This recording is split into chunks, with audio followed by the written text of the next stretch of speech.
Welcome back to Third Phase of Moon. Blake Cousins with the legend, Jim C. Goodall. He's broken some big news as of recent times, but somehow a 1995 video has gone viral across the internet, across Twitter, with regards to a prediction that was going to happen in 2025. And we're here to break it down. We're going to show you the entire 1995 video of his prediction of what's about to happen, including our interview in recent times with the legend, Jim C. Goodall. And you're going to trip the heck out on what he's got to say. Buckle up, everybody. Give a big thumbs up for Jim Goodall. Let's roll it. I am a published author. I've written for 3 different publications. I have a number of articles on black programs and secret projects for Jane's Defense Weekly, for Interavia, for Aviation Week Space Technology. I have 3 books right here that I have authored just on the F-117 alone. That is where I spend all my spare time, is digging. I've had my neighbors questioned. I've had my mail opened. I've had my phones tapped. I was called up for Desert Shield. I'm in the Air National Guard. They held up my clearance at the Pentagon. They didn't deny my clearance. They held it up because I asked too many questions of my government. And my response was, that is my job.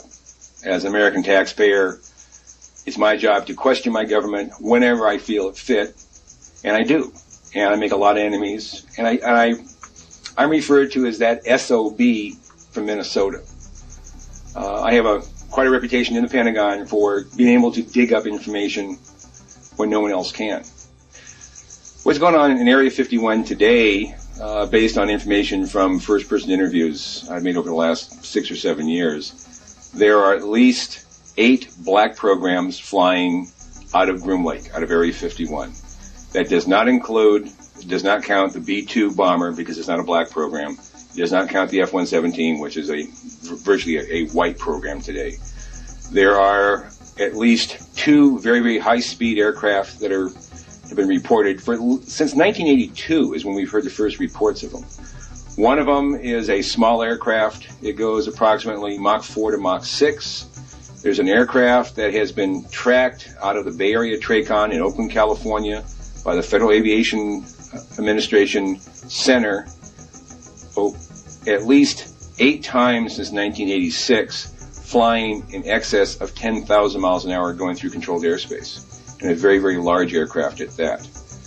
Besides the 2 high-speed aircraft, there is a stealth or low observable electronic warfare aircraft. It's been referred to as Excalibur. There is an aircraft that is designed to fly very, very high, but very, very slow and very, very quiet. There's been some rumblings or reports as a flying triangle, much like the canceled McDonnell Douglas General Dynamics A-12. That was going to be an attack aircraft. Just recently, out of Lancaster, California, taken off from Palmdale, which is Air Force Plant 42, and that's where the B-1 was built. The B-2 bomber is being built there. The F-117 is being serviced there in U-2 operations. There has been at least 3 sightings of triangular-shaped aircraft being launched out of that area. They made no noise, and people just happened to look up and see these things leaving the area at relatively low altitude. But again, no noise. Are there any unconventional technologies, propulsion technologies involved? Yes, I have had the opportunity over the years to interview, again, people who have worked at the test site at Groom Lake. One gentleman spent 12 of his 30 years in black programs at Groom Lake. When I asked him, I said, first of all, do you believe in UFOs? And he looked at me with a straight face in one-on-one. He said, absolutely, positively, they do exist. I said, can you expand upon that? And he said, no, I can't. About a year later, we were talking about, again, activities at Groom Lake. And I asked him, I said, can you really tell me what's happening out there? And he said, well, there's a lot of things that are going on there that I won't be able to tell you until the year 2025. But we have things in the Nevada desert that would make George Lucas envious. Another individual who was an NCO, an E9, which is the highest grade you can get as an enlisted man. He's a chief master sergeant in the Air Force. Was a safety specialist. He had 3 different tours of duty at Groom Lake on various programs. Now, he had no connection with my friend who worked on the other black programs. We were talking. I interviewed him in Nellis in 1985, 86 timeframe. And I said, "What's out there?" And again, he looked me straight in the eye and he said, "We have things out there that are literally out of this world." I said, "Explain." He said, "I can't. But trust me. See, we have things that are better than Star Trek, better than anything you can see in the movie."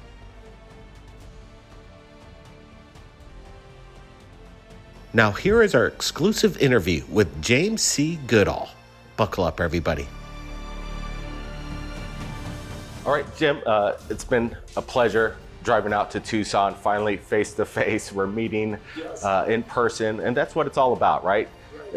Getting to, the people behind it all, and it's a pleasure being here with you today. Appreciate you having us, but...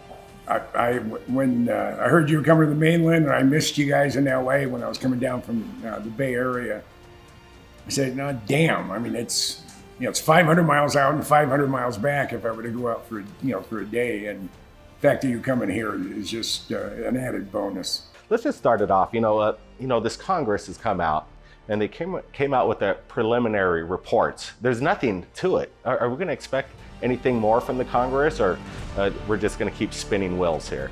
Well, I think we're going to be spinning wheels. The thing that disappointed me, and I think it disappointed a lot of people, and that are into this subject matter of unknown aerial phenomena, is the fact that they only went back with 6 years, 7 years. What happened to the other 70 some odd years, or actually farther back than that? I mean, there's events going back to the 1800s, and they didn't go back that far. So I'm grossly disappointed. I really thought that it would, and I think everybody was grossly disappointed. But there was going to be some real eye openers and gee whizzes and oh my God, they've been here. Now, one of the fascinating things, I have a friend who is a contractor for NSA, and she was in Alice Springs for a year or 2 years. And right after Tucker Carlson announced, along with the guy from the government, that we had craft that are not from this earth, I sent an email up to her and I said, "Hey, you believe in UFOs?" And she got back to me instantly. She said, "Why, did you see one?" I said, "No." I said, "Well, I can't comment, but they're here." Wasn't it interesting, right? They came out with a statement. Then we asked you to get in touch with Bob Lazar for our Countdown to Disclosure documentary. You got him on the phone, and immediately he said that they're not going to let it stand the way it is. And basically the next day, the New York Times retracted their statement, and voila, it was basically like Roswell 47 all over again on how they just covered up the story and squashed it. But it is crazy, right? That they're dismissing all this evidence from decades ago. And people in this field of ufology are not happy about just dismissing all this evidence. Why are they just throwing it all away, in your opinion? Well, it was like the SR-71 flight that Dave Fruhoff chased a UFO. He was there in the far western Pacific. And he thought it was another Blackbird. And they contacted us through secure voice, the command post at Kadena. He said, "No, you're up there by yourself." I said, "No, I'm gonna go take a closer look." And this thing outran him. I mean, he's doing 2,100 miles an hour at 84,000 feet, and this thing leaves him like he's headed in the other direction.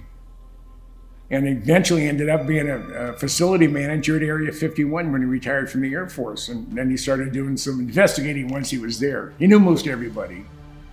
Because when you're in the black secret community, it's a fairly small group of people. They tend to congregate together, and if you have a real high security clearance, you can get jobs or go into places that the general public would never dream of. And Dave never thought that he would get a job at Area 51 as facility manager. He was also responsible for all the non-program aircraft. But I interviewed him specifically because he was a student pilot when an SR-71 had a total electrical failure, and he had to bail out. He and the instructor pilot about 5 miles north of the runway at Beale. I interviewed Dave primarily because he had crashed a Blackbird. And that's when I asked him, I said, hey, do you believe in UFOs? He said, absolutely. I said, you want to expand upon that? He said, sure. And he starts talking about his, it was a nighttime flight out of Kadena, Okinawa. It was a training flight. He says about 11:30 at night, 3/4 moon off to the port side of the airplane. He's going straight. And he gets a glint off of something metallic. It has edges, it's not smooth, it has edges. And that's when he contacted Kadena on secure voice. They said, do we have another bird up? He said, no, you're up there by yourself. He said, no, I'm not. I'm gonna go take a closer look. So the Blackbird at speed and altitude, we're talking about 78,000 feet at Mach 2.7, it's in minimal afterburner. You actually come out of afterburner, you'll still stay supersonic. Not necessarily Mach 3, but it'll be at least Mach 1.5, 1.8. So he sees the object, he decides he's gonna get a closer look. So he advances the throttles. It's about a 10-degree bank as he's starting to climb. Now, he's at about 78,000 feet. The object is 85,000 feet or so, about 5 or 6 miles away. So he's gradually getting up to it. And about the same time, his backseater said, hey, Dave, we have company. He said, yeah, I know.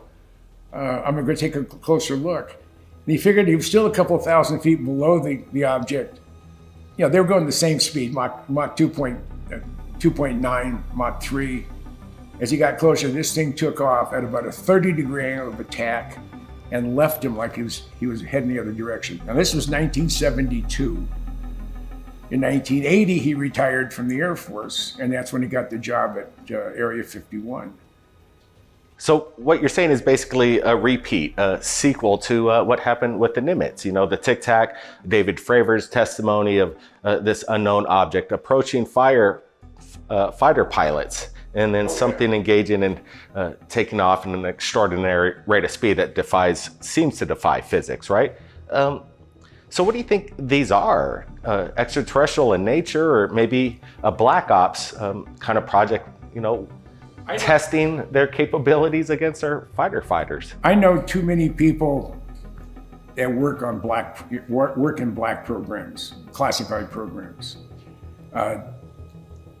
I've asked them. I mean, I asked the vice president general manager of the Lockheed Skunk Works. We're taking a limousine from Site 2, or from Site 10 over to Site 2 at Air Force Plant 42 in Palmdale to see the U-2s. This was when I was doing a book signing in my newest book. It's been exposed that that's where they're developing the Tic Tac by some of our sources. Right. Yeah. If anybody is doing something like that, it would be the Skunk Works. And I got right up in Jeff Babion's face. I mean, he's that far from me. I'm looking right in his eyes. He said, "What is Lockheed's involvement in the UFO UAP area?" And that's when he told me. He says, "I have," and he said, "This is I'm not denying anything. I'm just telling you, I have absolutely no knowledge of anything dealing with extraterrestrial or using alien technology for propulsion systems. Doesn't mean it hasn't happened." He said, "I've only been here 2 years, or maybe I think now it's 3. And I may not be cleared for it. It may be so black that only a handful of people who are working at the test site, also known as Area 51, no one will ever say, if you're working for Lockheed or the government and you're dealing with classified programs and such, they will never say Area 51. They'll say the test site or the ranch or Watertown Strip. That's what it was called initially. But Jeff said that I do believe we're not the only ones. They said, but I have no indirect or direct knowledge of anything that Lockheed had any participation in the UFO or UAP technology. So as far as the new CEO to Lockheed Skunk Works, Jeff, he explained to you that we have no UAP affiliation. Basically what's happening in regards to the Nimitz and these engagements with these unknown phenomena, that Lockheed's kind of not involved with it. But he's also admitted maybe it's a possibility. He's only been there for 2 to 3 years. That there might be different compartments to, like what you're saying is. When things are that classified, first of all, you can't ask questions. Even if you're the boss, you've come in, there's something that was a level 10 times higher than you're at as far as security. They can't comment. They can't release any information if you haven't been cleared. Regardless of what your clearance is, you have to have a need to know. And they're very, very security conscious here. They got burnt, and it was really a paperwork shuffle problem when the F-117 was being worked on. Air Force came in and said that there are 19,000 documents that you can't account for, that are gone. And when it turns out they were destroyed here, the paperwork is here, the paperwork is in process, but it hadn't gotten to the Pentagon, where the Pentagon people came in and they said, I want everything that's old, everything that isn't current programs, I want it destroyed. So they're covering up the evidence. They actually, isn't this basically an illegal action, trying to destroy the evidence that could incriminate them, or at least this seems nefarious. It wasn't so much incriminating evidence as far as UFOs are concerned. I have a problem with UAPs. I mean, flying saucers. Yeah, obviously it's the worst terminology they could use. We went around to the public recently, asked them, do you know what a UAP is? 9 out of 10 people have no idea what we're talking about. Maybe 99 people out of 100 don't even know what a UAP is. Is it meant to, confuse the public so they could talk about this under the radar? Yeah, and the other thing is, I had 27 years of military service, but my last 21 years, I was with Minnesota Air Guard as the wing historian, as a traditional weekender. I was a weekend warrior. And my boss was a 2-star, Major General Wayne Gatlin. And I asked him one day, we were in a staff meeting, I said, General, if I was a pilot and I encountered a flying saucer, a UFO, what should I do? Now, this is the mid-'80s. He said, land the airplane, go to the O Club, get a stiff drink, and then go home and forget about it.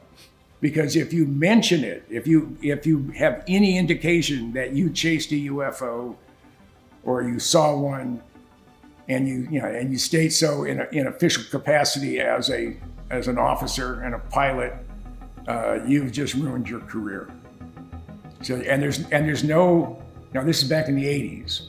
There is no avenue in which, or an organization for which you can report seeing or chasing an unknown aerial phenomenon, also known as a UFO. But recently now the Air Force has been advising their pilots, if they see something, say something, report it, come forward, which is interesting. It's kind of a paradigm, but I'm not sure. The FAA pilots, they're still told to not report it to FAA and kind of go to, the infamous Robert Bigelow. It's interesting that the narrative's changed a little bit, but do you think that, why wouldn't they take it seriously? They say, go get a stiff drink, forget about it, don't even report it. When it's so incredibly amazing, the technology, what's being seen, why don't they take it seriously instead of just like saying, forget about it? Do they know something? Like what I was talking about last night, we were outside. Our government and the governments of the world, they may not be in the position where they can release the information. Whoever flew the UFOs in, whoever has, if they're not from here, I'm talking about not from Earth, they may have a sword over the government's head saying, you're not ready for disclosure yet, but it's coming. I mean, and I'm referring to the media, the typical media. They're going to ridicule and make you look like a fool. Not so much today as it was, maybe 5 years ago, but with everybody with smartphones, like the Apple i12, the Samsung, whatever it was. I mean, the quality of imagery you can get out of something stick in your back pocket is amazing, and everybody has one. So when a Tic Tac flies alongside an F-18 or flies along the Nimitz, people are going to whip out their little Apple's iPhone and start taking videos of it. And let's say with the quality of it, and it's getting to the point where everybody has one, and they can no longer deny the fact that there's stuff out there that we can't explain. So since the Congress has basically dropped the big nothing burger, as some people are saying, like your friend Michael Stratt, it seems like the topic has just totally disappeared from the major news as of the past couple weeks since these reports. You don't see these major players that are kind of like the five talking heads. You got Lou Elizondo, Corbell, Nick Pope, Leslie Kean, Daniel Sheehan. The same people over and over saying the same thing, almost kind of like a broken record. You can see that it's scripted. The major media was all on board, all affiliates, CNN, Fox, they're kind of going along with the same narrative. When has that ever happened? So my question is, do you think it was kind of maybe a plan all along to desensitize the public in regards to this information and kind of make it kind of go away? Because we get these videos that were blurry, grainy, there's nothing to it. Now this report's out, there's nothing to it. But basically the public's fed up and they're done with the topic, it seems, at this moment. Well, back in when Spielberg was looking for money to do E.T., everybody laughed at him. They said, it's a joke. No one's going to go to that movie to see about an E.T. and a bunch of kids. And he was getting very frustrated. The Central Intelligence Agency, I don't know if they still do it, but they have an organization where they will fund operations or individuals that are bringing a message to the public that they want. And I think the federal government, through the CIA and the monies that were flowing towards, say, Spielberg at the time, for a couple of years, he hit a brick wall. He was going nowhere. He was getting no money. All of a sudden, he had $100 million available. And that's when E.T. went into production. And the feeling is the federal government wanted some way to remove the fear of an alien invasion or an alien landing from the general public and sort of desensitize them. And other than the movie Aliens and the other two shoot-offs from the movie, extraterrestrials have been sort of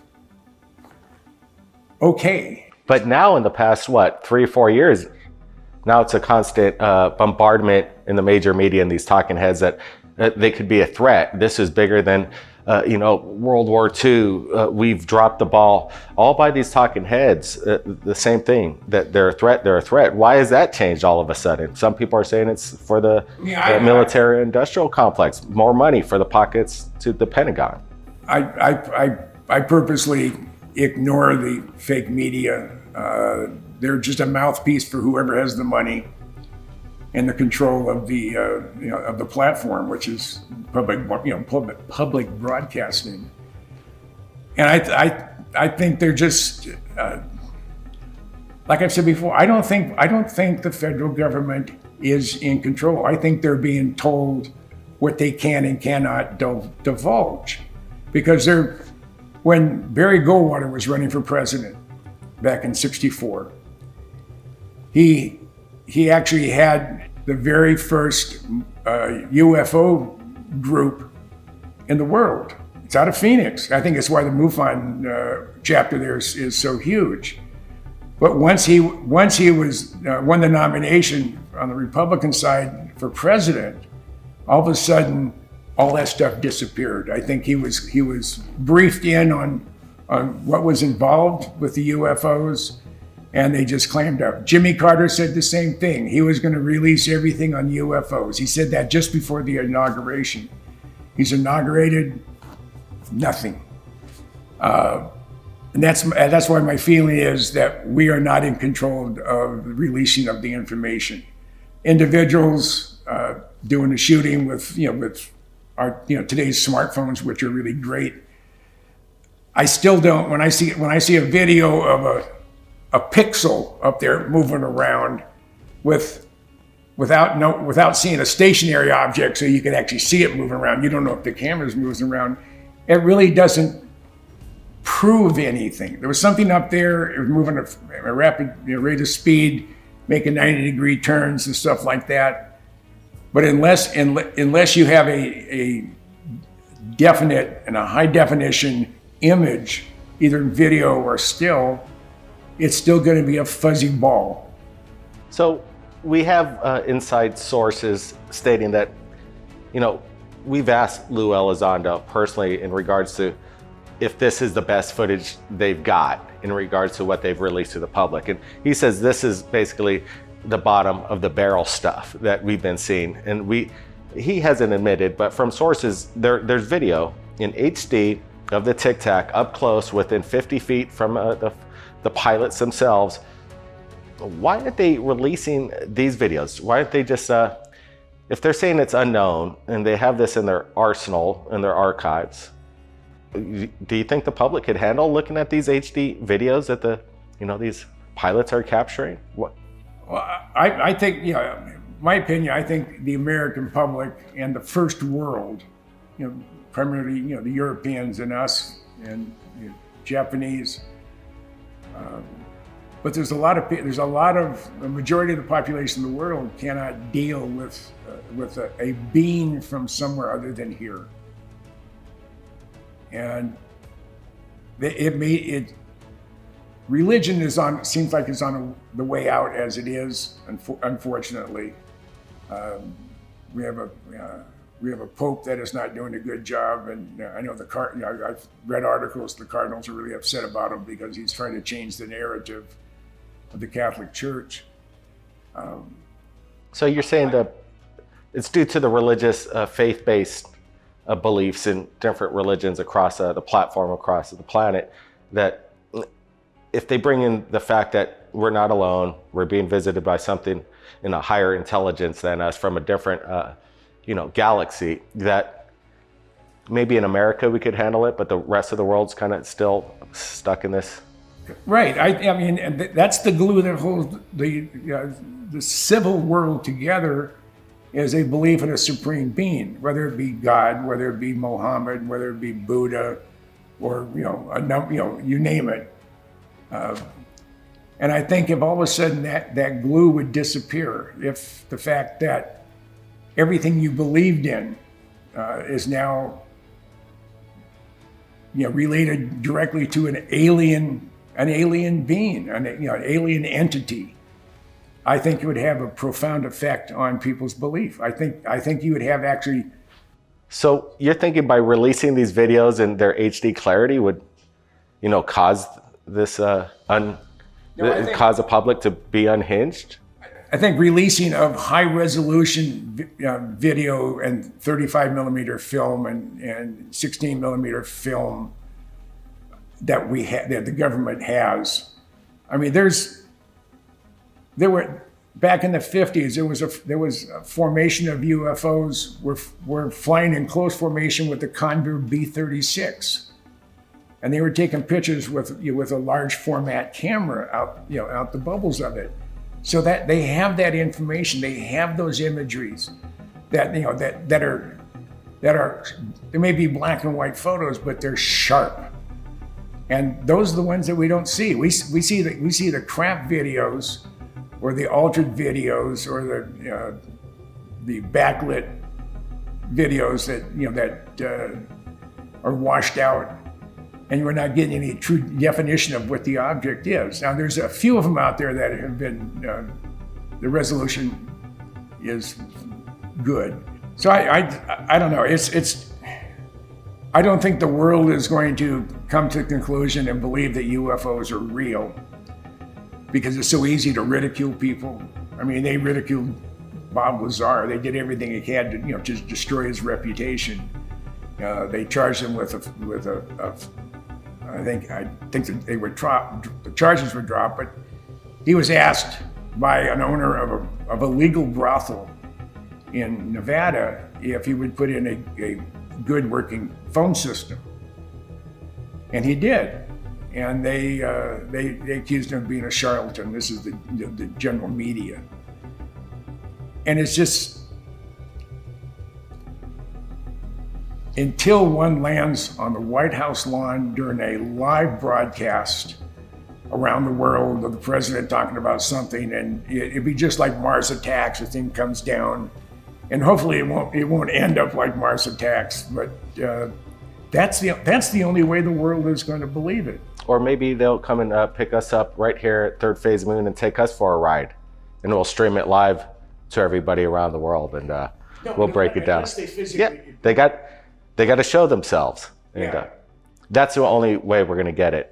And in today's photography, now I'm not an expert on Photoshop, but I've been using it ever since it came out. It's incredible stuff. But the only photo that you can guarantee is real, and it hasn't been altered or whatever, is a Polaroid. A Polaroid has no negative. There's no way to fake Polaroid, because it only captures what it sees through the lens. Now you could create a backdrop or whatever, and that could be used.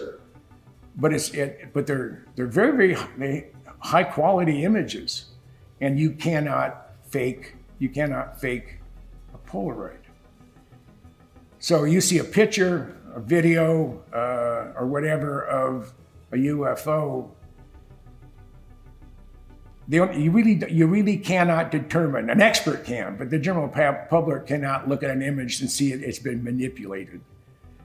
Now, my friend Joel Christopher Payne is he's a former hacker, but he does forensic analysis of videos. And he said he has the equipment, he can look at it, and the telltales are so blatant when you have the right equipment looking at the images. He can tell if images have been faked.